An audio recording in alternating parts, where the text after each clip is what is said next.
உங்கள பொறுத்த வரைக்கும் நீங்க ஒரு சக்ஸஸ்ஃபுல் பேர். ம். அதுக்கு என்ன அடிப்படை காரணம்னு நினைக்கிறீங்க? ஏன்னா இன்னைக்கு அதுதான் நெறைய பேர்ட்ட பார்க்க முடியல. ம். சார் ஒண்ணு ஐ திங்க் நான் மத்தவங்களுக்காக நான் பேசல. பட் நான் ஒரு நடிகை. ஒரு நடிகைய கல்யாணம் பண்றதே வந்து ஒரு I think needs a lot of understanding. Because நம்ம வர துறை அந்த மாதிரி, நம்ம இருக்கிற அந்த ஃபீல்டு அந்த மாதிரி. நெறைய பேர் கூட நடிக்கிறோம். க்ளோஸா நடிக்கிற ஒரு சிச்சுவேஷன் இருக்கு. பட் இது வந்து நடிப்பு தான்.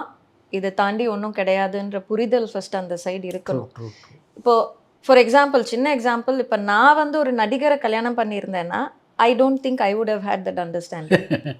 ஐ mean honest truth. Correct, correct, correct. பொய் சொல்ல. அண்ட் ஐ ஃபீல் லைக் எனக்கு அந்த அளவுக்கு விட்டு குடுக்க முடியுமா?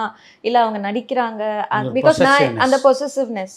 ஸோ இது வந்து ஈவன் இஃப் அவருக்கு பொசசிவ் ஃபீலிங் வந்தா கூட அது ரொம்ப அழகா சொல்லுவார். He is never told me இந்த சீன் இது வரைக்குமே. இந்த சீன் பண்ணாத, அந்த சீன் பண்ணாத, இப்படி நடிக்காத, அந்த ஆள் கூட நடிக்காத, எதுவுமே சொன்னதில்ல. அந்த ஒரு புரிதல்.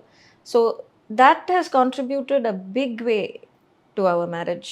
இல்லன்னா it would have been difficult. 2வது நான் சொன்னேன்ல சார், ஸ்பேஸ் குடுக்கணும் சார். நம்ம கரெக்ட். வந்து ஏன்னா எவ்வளோதான் நமக்கு காமன் இன்ட்ரெஸ்ட் இருந்தாலுமே, நமக்குன்னு சில பர்சனல் விஷயங்கள் நமக்கு செய்யணும். இப்போ ஒரு ஃப்ரெண்ட்ஸ் கூட வெளிய போறதா இருக்கட்டும், இல்ல நம்ம வந்து ஒன்ஸ் இன் எ வே வந்து குழந்தையோட நம்ம வந்து ஒரு ஹாலிடே போணும். அதே மாதிரி அந்த சைடும் தான் சொல்றேன். Correct. He goes on holidays with our daughter, இல்ல he goes with his friends.